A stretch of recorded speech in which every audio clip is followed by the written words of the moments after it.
a todos, que a paz de Jesus esteja em nossos corações. Agradecemos mais uma vez a oportunidade por estarmos aqui, para compartilharmos um pouquinho daquilo que compreendemos da doutrina dos Espíritos.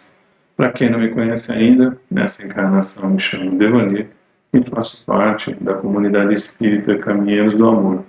A nossa sede fica na cidade de São Paulo, na rua Arnaldo Magnicaro, no número 1370. É possível também acessar as redes sociais da Comunidade Espírita Caminheiros do Amor, ao site www.caminheirosdoamor.org.br e lá encontrar as informações sobre os trabalhos da casa, sobre os dias de funcionamento, os temas de palestras, os grupos, informações sobre os grupos de estudos, evangelização infantil, os jovens, também sobre os trabalhos sociais da casa.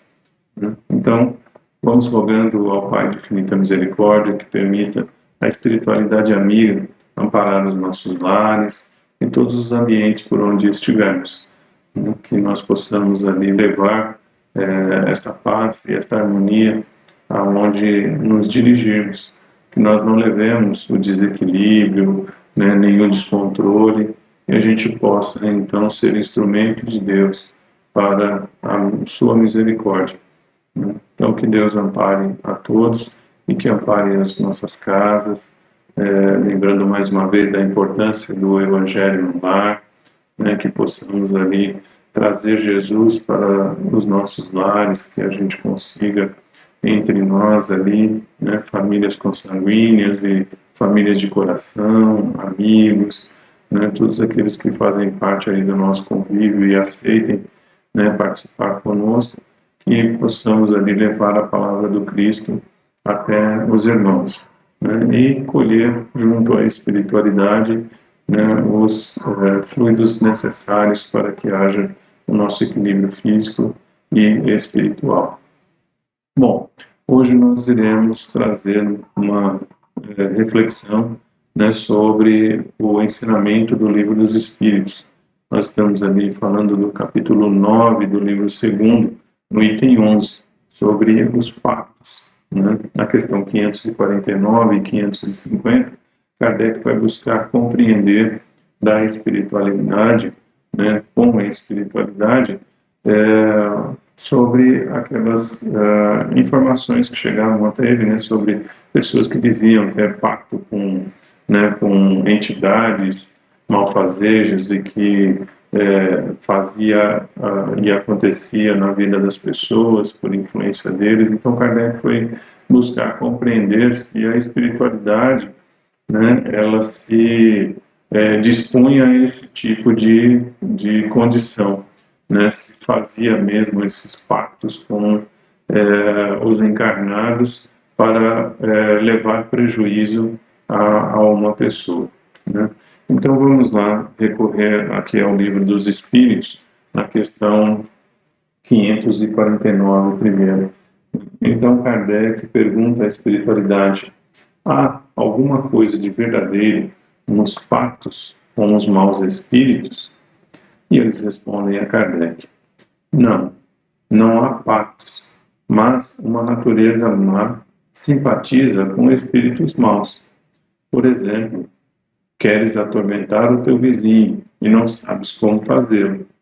Então chamas os espíritos inferiores que, como tu, só querem o mal, e para te ajudar, querem que também os sirvas nos seus maus desígnios. Mas disto não se segue que o teu vizinho não possa te livrar deles, não possa se livrar deles, desculpa, por uma conjuração contrária, ou seja, por um desejo contrário, por uma condição contrária ao padrão vibratório que virá, ou pela sua própria vontade. Aquele que deseja cometer uma ação má, pelo simples fato de o querer, chama em seu auxílio os maus espíritos, ficando obrigado a servi-los como eles o auxiliam, pois eles também necessitam dele para o mal que desejam fazer. É somente nisso que consiste o pacto. E aí Kardec então complementa aqui: A dependência em que o homem se encontra, algumas vezes, dos espíritos inferiores, provém da sua entrega aos maus pensamentos que eles lhe sugerem, e não de qualquer espécie de estipulações feitas por eles. O pacto, no sentido comum atribuído a essa palavra, é uma alegoria que figura, né, uma natureza má simpatizando com espíritos malfazejos, né? Então, aqui a gente vai observar, né, que a espiritualidade já fala, né, daqueles que tinham as suas crenças, né, ou numa condição de, vamos colocar assim, como se fosse uma coisa voltada para a sua parte mais mística, né? Onde ele entendia ali que conseguiria dos deuses, né, ou de entidades favores para poder satisfazer a sua vontade. Mas, se nós observarmos, né, da mesma forma com que eles citam esses relacionamentos mundo material, mundo espiritual, nós vamos encontrar no mundo encarnado também, né? Então, por que eles respondem a Kardec que só trata-se de uma condição de espíritos simpáticos, no caso encarnados e desencarnados, pelo desejo do mal, que ainda se comprazem na condição de fazer o mal? Bom, se nós olharmos para a nossa condição encarnada, né, também vamos ver que aqueles que querem fazer o mal se comportam da mesma forma, né? Ou seja, se algum irmãozinho quer sair para prejudicar um outro irmão, né, então vamos supor que ele queira causar dano a uma moradia de alguém, né? Então ele quer ir lá, só que sozinho ele não consegue. O que ele vai fazer? Ele vai procurar entre os seus pares aqueles que sentem prazer em fazer isso também, né? E aí ele vai chamá-los para poder fazer esse malefício. E ali vai se criar uma certa dependência, porque o outro vai dizer para você, tá bom, vou te ajudar a fazer isso que você quer, mas na hora que eu for fazer também as coisas que eu quero, você vai ter que ir comigo, né? Então nós vemos isso acontecer. Então se o irmãozinho sai com a ideia de furtar alguma coisa, tirar o pertence de alguém, ele não vai chamar, né, aquele que está dentro da casa do Cristo, que já conhece as leis divinas, né, que respeita a Deus, que ama o seu próximo, que já tem consciência de que aquilo que será feito, né, contraria as leis divinas e que ele não pode fazer porque ele já compreendeu, né, o ensinamento de Jesus na condição de fazer ao outro aquilo que gostaria que fosse feito a si, né? Então, portanto, ele já sabe que se ele, por um motivo ou outro, quiser prejudicar o seu irmão, né, estará fazendo alguma coisa de errado. Então, aquele que ainda se compraz, aquele que acha bonito, que acha legal, né, que se sente feliz em ver um outro ter prejuízo, né, ele vai chamar os seus pares. Só que isso cria entre os dois ali um compromisso, né?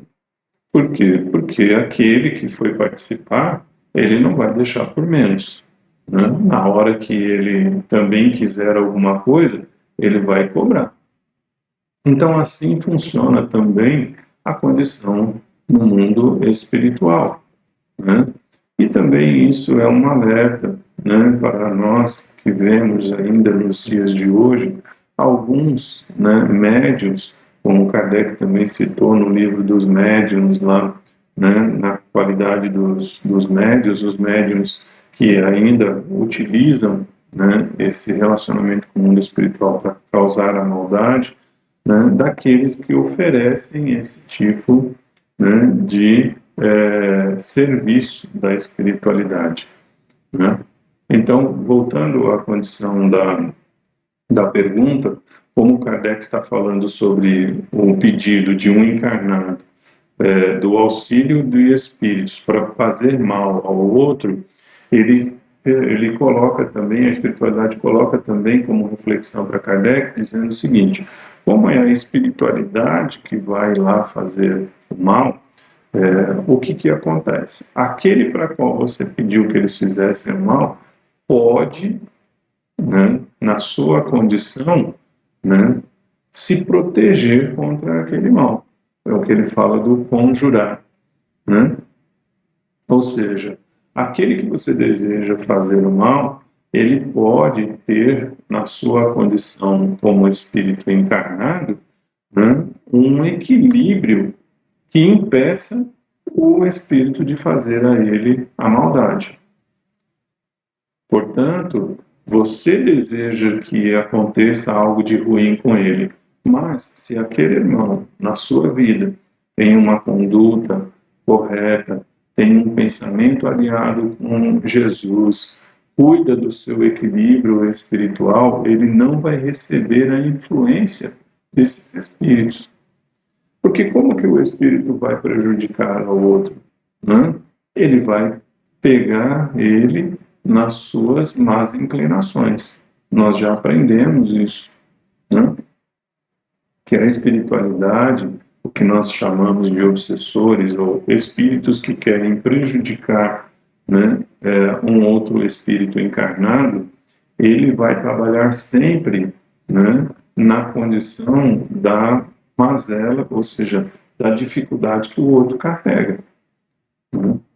Então, se uma pessoa vai buscar o auxílio da espiritualidade, vamos colocar num exemplo, né, hipotético, vamos supor que eu esteja ali no meu ambiente de trabalho, né, e determinada pessoa ali me impede, né, de alcançar aquilo que eu almejo dentro do meu ambiente, e aí eu vou buscar a ajuda, entre aspas, da espiritualidade, né, que como Kardec coloca, a espiritualidade coloca para Kardec muito claramente que são espíritos ainda pouco esclarecidos, mas eu vou lá buscar deles um serviço para que eles tirem esta pessoa do meu caminho. Se aquela pessoa não tem, né, esse conhecimento ou esta conduta, né, moral mais elevada, a espiritualidade vai pegar ele na dificuldade que ele carrega. Então, se ele é invejoso, eles vão derrubá-lo pela inveja. Se ele é ganancioso, eles vão derrubá-lo pela ganância, né? Então, e assim com o que eles encontrarem. Então, pode ser que ele, né, ou seja, aquilo que foi pedido realmente aconteça, mas não é porque a espiritualidade foi lá, né, e derrubou e fez todas as coisas darem errado. Eles simplesmente foram lá e começaram a inspirar a fazer as coisas erradas que se alinhavam com a sua própria conduta, né, com a sua própria forma de ser. Então, por isso é que a espiritualidade está alertando Kardec, né? Você pode pedir, né, o auxílio dos espíritos pouco esclarecidos para satisfazer a sua vontade e prejudicar o seu irmão. Mas isso não quer dizer que, sendo o seu irmão moralmente equilibrado, né, vá sofrer com as ações desses espíritos ainda pouco esclarecidos. Então, é importante a gente entender, só que também o fato de não ter acontecido porque o outro tinha mérito ou o outro tinha equilíbrio não me exime da responsabilidade por ter ido buscar a ajuda, mais uma vez entre aspas, desses irmãos. Eu vou ter que responder pelo fato de o meu pensamento estar, né, desalinhado com o pensamento de Cristo. Eu ainda estou querendo praticar o mal, eu ainda estou querendo levar sofrimento e dor ao meu irmão, né, para satisfazer a minha vontade. Então, isso causa para mim uma certa dificuldade, né? Vai causar para mim um certo prejuízo, né, vamos dizer assim. Fora que, como a espiritualidade, né, trouxe para Kardec como reflexão, eles vão te cobrar pelo fato de terem te ajudado, né, ou terem impulsionado a derrocada ou o prejuízo do seu irmão. E aí, então, a qualquer momento eles irão lhe cobrar. Do mesmo jeito do exemplo que nós falamos dos encarnados, né, entre encarnados. Aquele que te chamar para fazer o mal, né, e você ceder à vontade dele por ser afim, né, irá cobrar dele depois também a reciprocidade. Eu faço por você e você faz por mim. Então, isso é, né, o pensamento dos espíritos ainda pouco esclarecidos, né, fazendo as coisas sempre em troca de algo, né, fazendo a caridade ou fazendo, não devemos chamar isso de caridade, né, mas fazendo favores entre si com a expectativa de receber algo em troca. Então é importante a gente entender, né, a nossa responsabilidade quando a gente busca esse tipo, né, de artifício, esse tipo de serviço, mesmo que seja cobrado pelo médium pouco esclarecido que esteja fazendo esse tipo de intermediação. Não é porque eu estou pagando ou dizendo, olha, mas foi a responsabilidade do médium lá, eu fui na casa tal, ou eu fui falar com fulano de tal, e ele é que fez a intermediação lá, ele é que ajeitou todas as coisas. Eu não tenho nada a ver com isso. Como não? Né?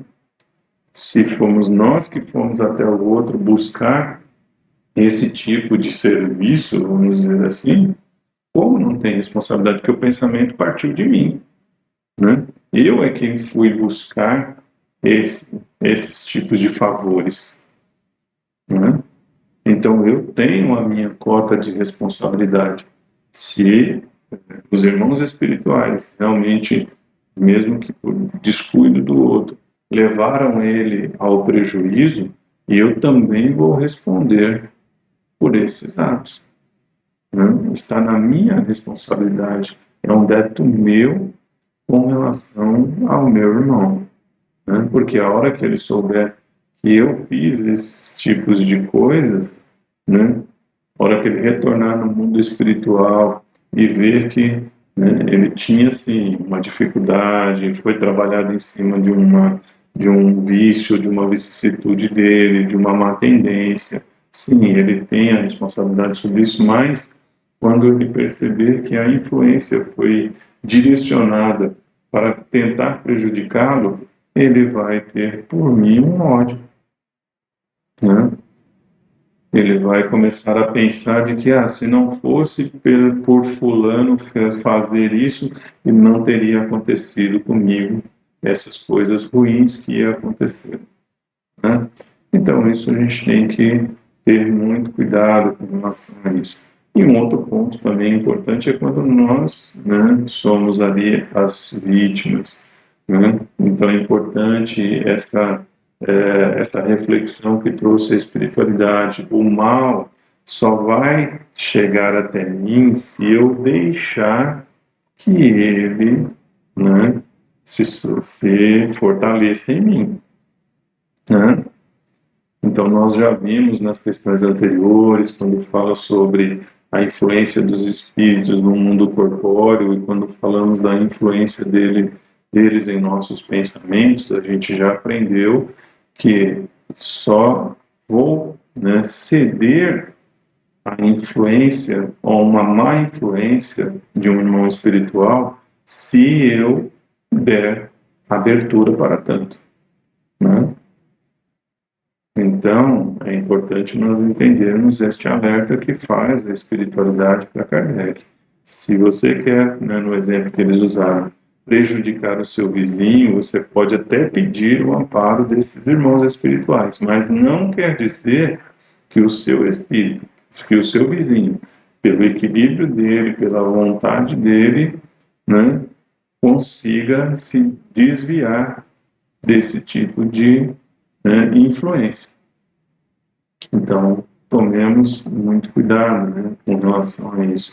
Então, é isso que a gente precisa aprender com essa questão 549, é que não existe essa condição de um pacto firmado, mas existe a atração dos semelhantes, né, para que, diante desse desejo semelhante de prática do mal, né, ali criem um vínculo entre eles de, olha, você me ajuda que depois eu te ajudo, você faz isso para mim que depois eu faço isso para você.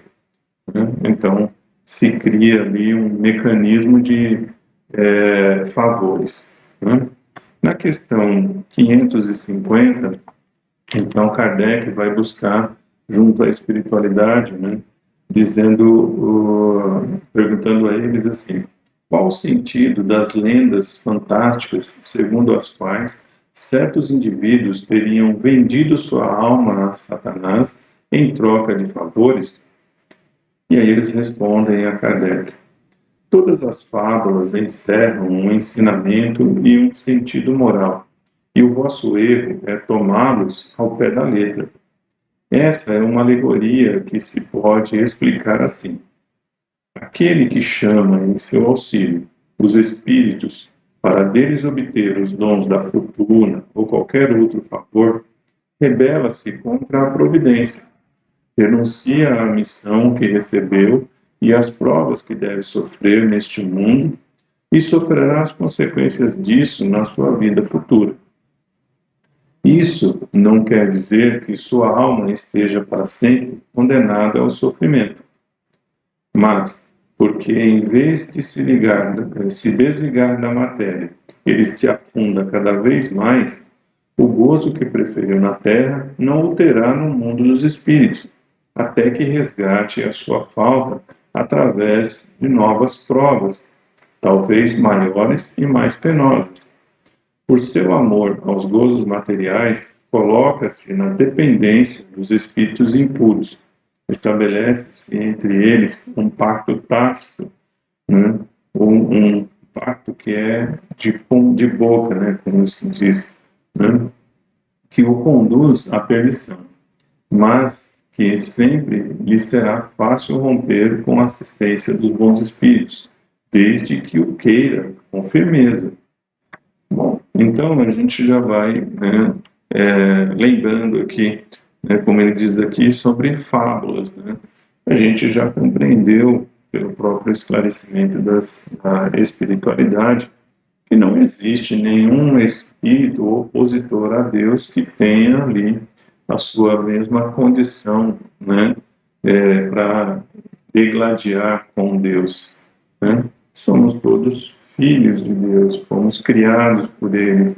Né? Então, aquilo que ao longo do tempo, em questões de crendices ou mitológicas, né, foram se atribuindo a um ser forte, né, no mal, ao ponto de contrapor ao amor de Deus, né, isso não passa, né, de uma alegoria ou de uma forma de representar, né, as entidades espirituais ou, né, espíritos que atuavam, né, e muitas vezes se mostravam como sendo feras ou detentores de poderes que poderiam ali favorecer a esse ou aquele que se entregasse a servi-lo. Né? Então, essa é a importância de nós compreendermos e raciocinarmos logicamente, né? Que como eles explicam para Kardec, que o que faz o inferno, entre aspas, da nossa vida, não é? A ganância, o orgulho, o egoísmo, não é? Então, quando o espírito encarnado se entrega aos prazeres da matéria e, para isso, pede o auxílio dos espíritos desencarnados para que o favoreça a conquistar os bens materiais, né? Cada vez que ele é bem sucedido nesse seu investimento, ou seja, começa a acumular, né, bens, começa a ter muitos poderes, se associando com esses espíritos malfazejos ou pouco esclarecidos, cada vez mais ele está trazendo para si transtornos, né? Porque, como nós já trouxemos em outras oportunidades, né? Aquele que luta para ter o maior poder na Terra, ele sempre vai estar preocupado, porque sempre vai haver algum irmãozinho pouco esclarecido como ele, querendo tomar-lhe o poder que ele tem. Da mesma forma com a questão da ganância, né? Se ele se torna ganancioso, ele não vai ter paz, né, consigo. Por quê? Porque pela sua ganância sempre vai achar que todos aqueles que estão se aproximando dele estão para tirar aquilo que lhe pertence, né? Ou para tirar vantagem, ou para tirar o bem material. Então ele não consegue ter paz. Se ele se entrega às coisas da matéria, né, cada vez mais tem sofrimento. E a gente já viu, né, quando a espiritualidade nos traz sobre esta condição, né, de tentar simbolizar o inferno, né? O inferno é aquilo que nós fazemos de dificuldade na nossa vida, né? Todas as preocupações desnecessárias que o espírito encarnado, né, traz para si pelo seu próprio egoísmo, né? Então, como eles disseram, não quer dizer que ele vá eternamente, como foi desenhado o inferno, né, viver no sofrimento. A qualquer momento em que ele reconhecer-se necessitado, né, do amparo dos bons espíritos e rogar a Deus para que esses irmãos possam acolhê-lo, ele consegue se livrar, né, desses sentimentos e se preparar para resgatar,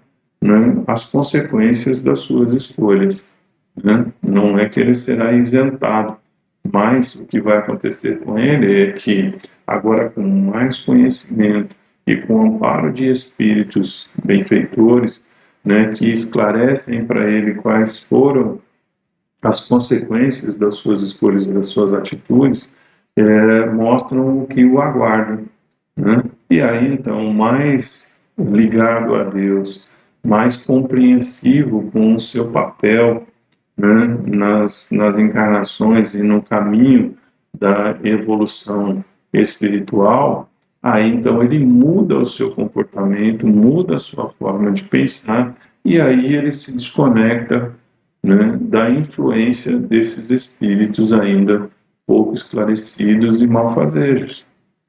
Então é assim que, né, nós vamos conseguindo compreender que aquele que fala que se vendeu, né, a um espírito mau, né, para poder obter os benefícios, né, ele até pode ser, né, beneficiado por algumas coisas que esses irmãos vão ajustar para chegar até ele.